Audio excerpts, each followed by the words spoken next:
हिम्मत नहीं हुआ कि वो काट दे। वो मैं भगवान हूँ जो उन्होंने कहा है वो अभी भी वही है। आज भी हम लोग 6500 साल बाद आज भी हम लोग भगवत गीता पढ़ रहे हैं। रात को तुम लोग बैठ के सुन रहे हो और बहुत सारे लोग बैठ के सुन रहे हैं। तो ये है सनातन, मतलब ये परिवर्तनशील नहीं है। तो जो परिवर्तनशील नहीं है उसका जन्म नहीं होता, उसका मृत्यु भी नहीं होता।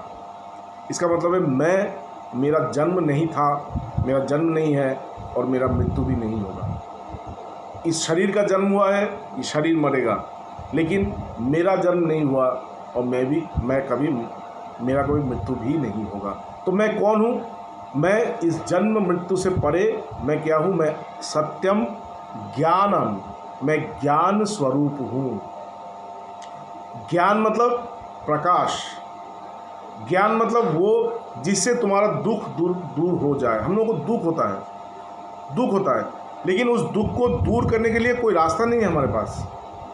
हम लोग दुखी हो जाते हैं, हमारा मन चंचल हो जाता है, लेकिन उस मन को शांत करने के लिए हमारे पास कोई रास्ता नहीं होता। हम लोग शराब पीते हैं, हम लोग कहीं चले जाते हैं, लेकिन हम लोग बैठ करके उस मन को कंट्रोल नहीं कर पाते, उसको वश में नहीं कर पाते, क्योंकि हम लोग दुखी हो गए। ज्ञान होने से क्या होता है? ज्ञान हमें दुख से परित्राण करता है। हम दुखी नहीं होंगे। हमारा जो भी मन के कष्ट होगा उस कष्ट से हम दूर चले जाएंगे। हमारे भय से हमें मुक्ति होगा। सबके भीतर भय होता है, सब भयभीत है मृत्यु से, क्या होगा। लेकिन जो ज्ञानी है, जिसके पास ज्ञान है, वो कभी भयभीत नहीं होता। तो शास्त्र हमें कहता है कि तुम्हारे भीतर ज्ञान नहीं है, तुम स्वयं ही ज्ञान स्वरूप हो। जैसे मेरे भीतर ज्ञान है तो मैं और ज्ञान अलग अलग हो गए, लेकिन बोल रहा है मैं स्वयं ही ज्ञान हूँ। लेकिन तुमने अपने आप को नहीं जाना। क्योंकि तुमने अपने आप को नहीं जाना, इसलिए तुमको कष्ट है। इसलिए ऋषि ने कहा है कि देखो, जीवन का उद्देश्य है तुम्हें अपने आप को जानना होगा। आत्मानम विद्धि, उसी में तुम्हें सब कुछ मिलेगा। जैसे कल जब हम बोल रहे थे ना कि दीक्षा लेने का अर्थ क्या है, दीक्षा लेने का प्रयोजन क्या है? दीक्षा लेने का प्रयोजन है पुरुषार्थ को प्राप्त करना। पुरुषार्थ क्या क्या है? धर्म, अर्थ, काम और मोक्ष। ये चारों चीज एक साथ मिलता है। धर्म भी मिलता है, अर्थ भी मिलता है, काम भी मिलता है, कामना वासना भी पूर्ण होता है और मोक्ष भी मिलता है। ये है जीवन का पुरुषार्थ। लेकिन अगर किसी व्यक्ति से पूछो क्या आपको धर्म, अर्थ, काम, मोक्ष मिल गया? बोलेगा नहीं मिला। क्या आपका एक इच्छा पूर्ण हुआ? बोलेगा नहीं हुआ। सारा जीवन खटता रहता है, सारा जीवन खटेगा, सारा जीवन काम करेगा। लेकिन वो जब जाने के समय होगा उससे पूछो अच्छा आपके जीवन का जो इच्छा था वो पूर्ण हुआ? बोले नहीं। एक भी कोई इच्छा पूर्ण हुआ? बोला एक भी इच्छा पूर्ण नहीं हुआ। मैं केवल काम ही करता रहा, काम करते करते मेरा ये हालत हो गया। तुम करो, तुम्हारा होगा। वो भी करता है, लेकिन वो भी देखता है कि एक समय जाके उसको वो भी अपने जीवन वो भी देखता है कि उसका जीवन भी, मतलब उसके जीवन में भी कोई इच्छा पूर्ण नहीं होता। इसी प्रकार से लोग एक मृग तृष्णा की तरह जीते रहते हैं, मिलेगा मिलेगा मिलेगा करके, कुछ नहीं मिलता। शास्त्र हमको कहता है कि तुम्हारे सब कुछ तुम्हारे भीतर दिया हुआ है, सब कुछ तुम ले करके आए हो, तुम केवल उसके भीतर नहीं देखते, इसलिए तुम्हारा ये हालत हुआ है। जब बचपन में हम थे तब हमारे पिताजी ने हमारे लिए एक वो करके गए, एक फिक्स डिपॉजिट कर दिए, फिक्स डिपॉजिट कर दिए कि इसको 18 साल बाद मिलेगा। तो जब 18 साल हुआ, उस फिक्स डिपॉजिट का पैसा लेने के लिए मुझे बैंक में तो जाना होगा। अगर मैं बैंक के बाहर बैठ करके मैं रोता रहूं कि मेरे पास पैसा नहीं है, मेरे पास पैसा नहीं है, क्या ऐसा होगा? क्या कोई समाधान होगा कि मेरे पास पैसा नहीं है? घूमता रहूं, ये दौड़ता रहूं, इससे कोई समाधान नहीं होगा।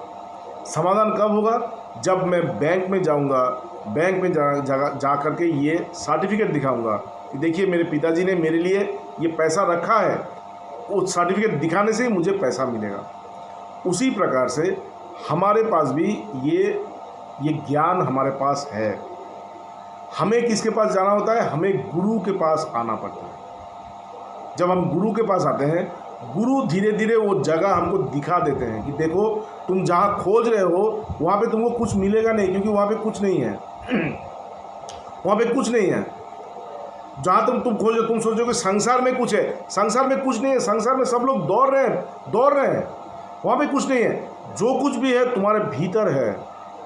अपने भीतर में ढूंढो, अपने भीतर की तरफ यात्रा करो, वहीं से तुमको धर्म, अर्थ, काम, मोक्ष सब कुछ वहीं से मिलेगा। ठीक है, तो शास्त्र हमें कहता है कि मेरा जो स्वरूप क्या है, एक है सत्यम, मेरा जन्म नहीं है, मेरा मृत्यु नहीं है, मैं कभी भी परिवर्तनशील नहीं हूँ, मैं हमेशा ही रहता हूँ इस संसार में। और ज्ञानम, मैं ज्ञान स्वरूप हूँ, मेरे पास जीवन के सभी समस्याओं का समाधान है, मैं ज्ञान स्वरूप हूँ और मैं अनंत हूँ। जब भी मैं अपने आप को देखता हूँ हमें क्या लगता है, हम तो बहुत छोटे हैं, वो बहुत बड़ा है, वो बहुत बड़ा है, उसके पास इतना कुछ है। कभी भी हम नहीं देखते कि मेरे पास क्या है। हम लोग कभी भी अपने भीतर तो देखते नहीं है। हम लोग क्या करते हैं, उसके पास क्या है, उसके पास क्या है, उसके पास क्या है। लेकिन शास्त्र ने कहा तुम अनंत हो, तुमको पता नहीं है। तुम अपने भीतर देखो तो, झांको तो कम से कम। जब तुम अपने भीतर खोजोगे तभी तुमको दिखेगा कि तुम्हारे पास सब कुछ है।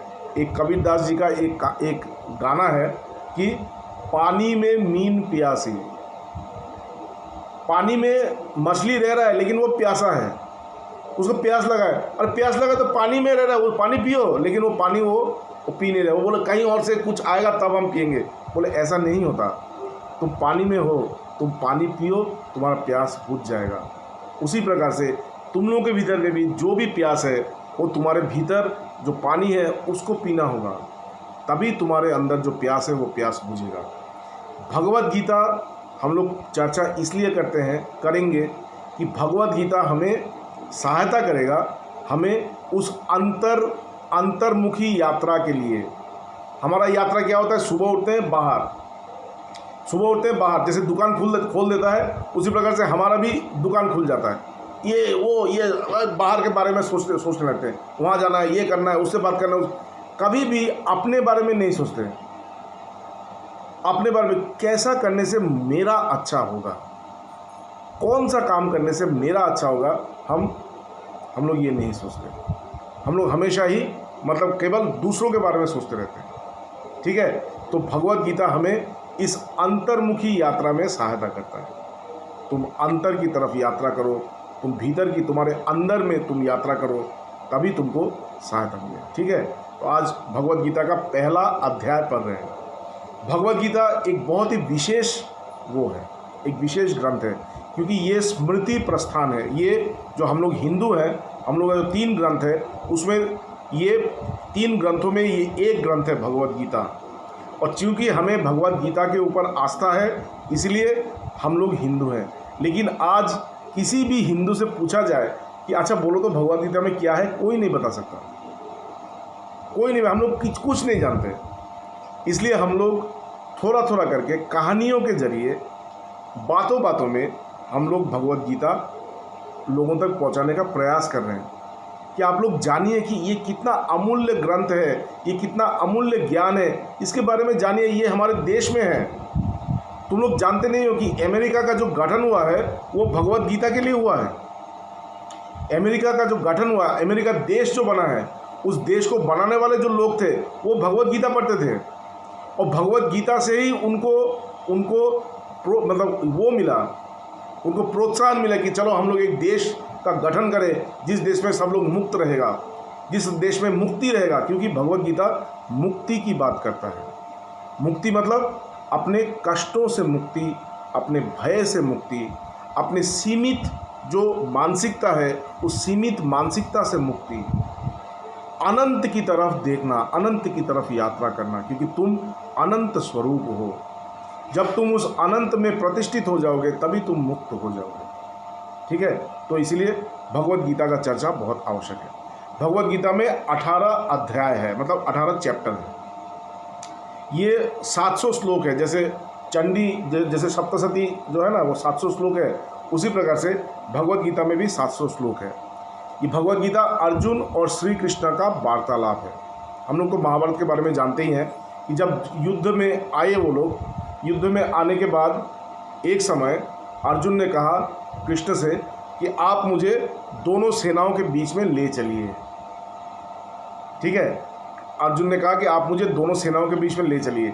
और जब कृष्ण अर्जुन को दोनों सेनाओं के बीच में ले गए और जाने के बाद अर्जुन ने जब देखा कि उसके सामने उसके पितामह, उसका गुरु द्रोण, उसका आचार्य लोग, उसके पितामह लोग, उसके गुरु लोग, उसके जितने सगे संबंधी है वो लोग खड़े हैं, अर्जुन का मन विषादग्रस्त हो गया और वो युद्ध करने से मना कर दिया।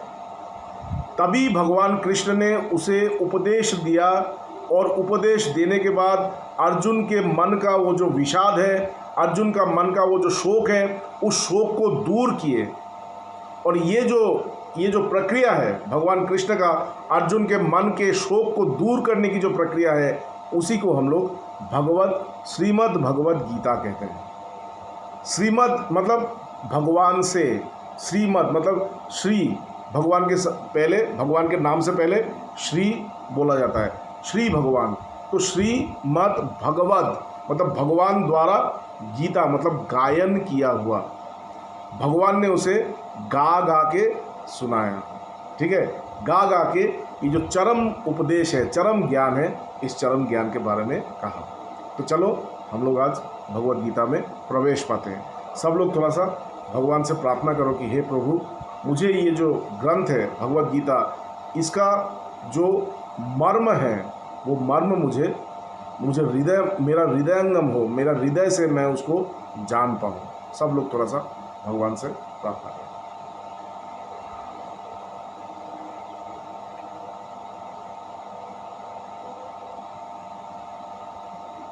ठीक है, तो पहला जो अध्याय है ये शुरू होता है संजय और धृतराष्ट्र के वार्तालाप से। धृतराष्ट्र जो जानते हो राजा थे, कौरवों के पिता। तो धृतराष्ट्र ने क्या पूछा? धृतराष्ट्र उवाच, धृतराष्ट्र ने कहा धर्म क्षेत्रे कुरुक्षेत्रे समवेता युयुत्सवा मामका पांडवश्चैव किम अकुर्वत संजय। ये पहला प्रश्न था धृतराष्ट्र का कि धर्म क्षेत्र कुरुक्षेत्र में युद्ध के कामना से एकत्रित मेरे बच्चे, मेरे संतान, मामका मतलब मेरे संतान, और पांडु के संतान, और जो पांडव है मतलब वो पहले से अलग कर दिए, मेरा संतान और पांडव लोग, इन लोगों ने क्या किया। ठीक है, ये पहला प्रश्न है। तो ये जो पहला श्लोक है इसमें कुछ चीज़ें देखने वाली चीज़ है। अच्छा, ये 40 मिनट हो जाने के बाद ये बंद हो जाएगा। बंद हो जाने के बाद जैसे वहाँ पे होता है, आप लोग फिर से आप लोगों को वापस आना होगा। ये 40 मिनट के बाद ये बंद हो जाएगा, क्योंकि ये फ्री वर्जन है, तो फ्री वर्जन में ये 40 मिनट में बंद हो जाएगा, तो फिर से आप लोगों को वापस आना होगा। ठीक है, कभी भी बंद हो सकता है, क्योंकि यहाँ पे ये आ गया, यहाँ पे आ गया कि बंद होने वाला है।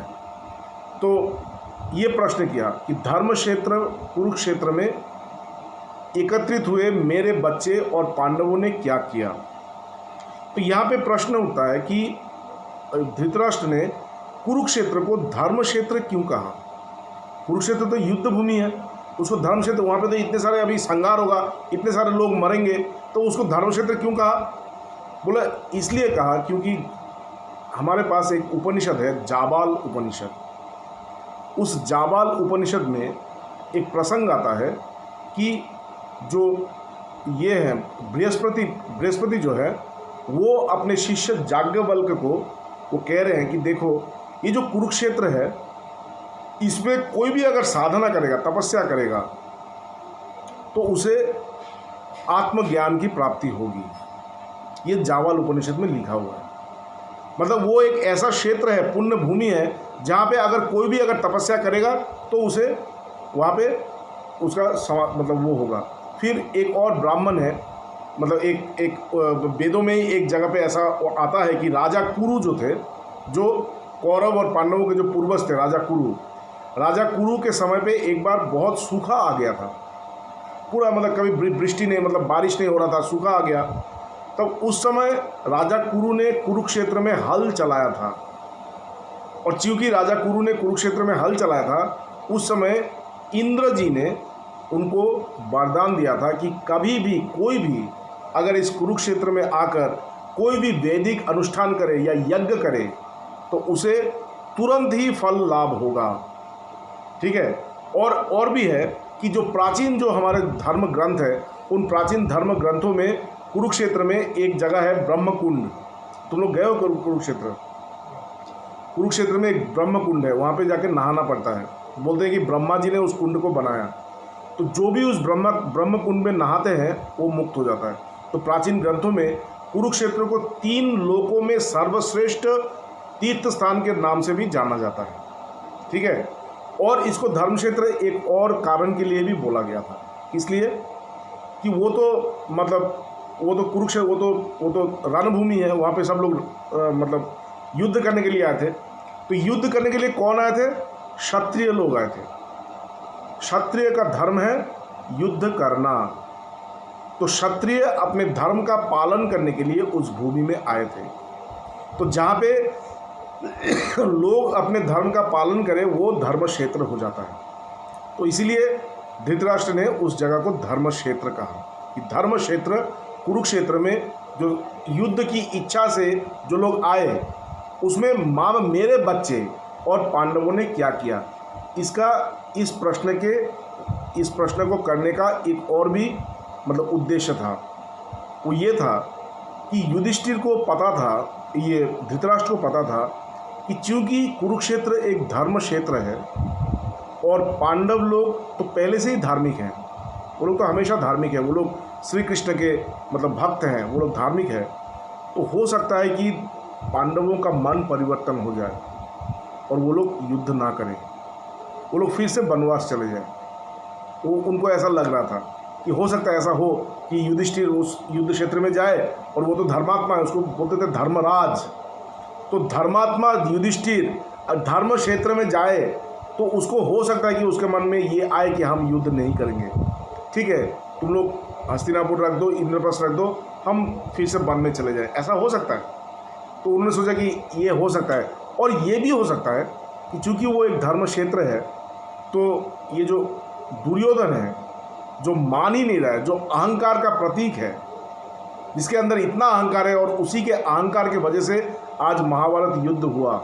और जब हम अभी नीचे जब टीवी सीरियल देखते हैं ना, तब हमको लगता है कि ये जो महाभारत का युद्ध हुआ था, उसका जो क्षति, जो उसमें जो क्षति हुआ है, वो हम आज भी 6500 साल बाद आज भी हम लोग दे रहे हैं। आज भी हम लोग उस क्षति को भर रहे हैं, क्योंकि उस समय एक ही समय पे इतने बड़े बड़े लोग थे, वहाँ पे सब लोग मर गए। पूरा जो भारतवर्ष है, वो भारतवर्ष में वीर पुरुष, ज्ञानी पुरुष सब एक साथ खत्म हो गए। जो अच्छे लोग थे, जो धार्मिक लोग थे, सब एक साथ खत्म हो गए। और इसीलिए आज भी हम लोग उसका खामियाजा भुगत रहे हैं, आज भी हम लोग उसी का दंड भुगत रहे हैं। तो ये किस लिए हुआ था? अहंकार की वजह से हुआ था, स्वार्थ की वजह से हुआ था, स्वार्थी हो गया था। इसलिए हमेशा ही मन के अंदर स्वार्थ और अहंकार को कभी स्थान मत दो, क्योंकि यही स्वार्थ, यही अहंकार महाभारत युद्ध को लेके आया। जब वो महाभारत युद्ध कर रहे थे, उनको पता भी नहीं था कि क्या हो रहा है, लेकिन आज तक 6500 साल बाद भी भारतवर्ष अपना उस पुराने वैभव में वापस जा ही नहीं पा रहा है। हम लोग खड़े ही नहीं हो पा रहे। आज भारतवर्ष इतना महान भूमि था, देवताओं का भूमि था, यहाँ पे क्या नहीं था, संपन्नता का देश था, लेकिन आज भी हम लोग खड़े ही नहीं हो पा रहे। थोड़ा सा खड़े होते गिर जाते हैं, थोड़ा सा खड़े होते गिर जाते। क्यों? क्योंकि उस समय एक ऐसा भयंकर एक भूचाल आया था जिसमें सब कुछ खत्म हो गया था, और उसका खामियाजा। इसलिए अभी अपने जीवन में भी देखना कि कभी भी अगर तुम्हारे अंदर स्वार्थ आए, कभी भी तुम्हारे अंदर मतलब वो आए, अहंकार आए, तो उसको प्रोत्साहन मत देना। अहंकार को, स्वार्थ को, घृणा को, ईर्ष्या को, हिंसा को, भीतर ईर्ष्या आ रहा है, उस ईर्ष्या को प्रोत्साहन मत देना। उससे लड़ो, लड़के उसको ख़त्म करो। अगर तुम्हें ये दिखाई पड़े कि मैं अपने ईर्ष्या से लड़ नहीं पा रहा हूँ, मैं अपने अहंकार के साथ लड़ नहीं पा रहा हूँ, मैं अपने मतलब ये जो स्वार्थ है, स्वार्थ बुद्धि है, उससे मैं लड़ नहीं पा रहा हूँ, अगर तुम्हें ऐसा लगता है तो भगवान के सामने हाथ जोड़ करके प्रार्थना करो, हे प्रभु मेरा ये जो स्वार्थ बुद्धि है इसको आप हटा दीजिए, मेरे अंदर जो अहंकार है उसको आप हटा दीजिए, मेरे अंदर जो ईर्ष्या है, हिंसा है, उसको आप हटा दीजिए। एकदम हाथ जोड़ करके प्रार्थना करना, तुरंत तुम देखोगे, तुरंत तुम देखोगे तुम्हारे भीतर से वो स्वार्थ बुद्धि, वो ईर्ष्या, हिंसा, द्वेष, स्वार्थ सब अपने आप चला जाएगा। सबसे अच्छा ये होता है, क्या जानते हो, सबसे अच्छा होता है कि सुबह जब उठते हो, सुबह उठ के भगवान से एक प्रार्थना रोज करो कि हे प्रभु, जब इस संसार में हम आए हैं तो मैं इस संसार का सत्य को जान के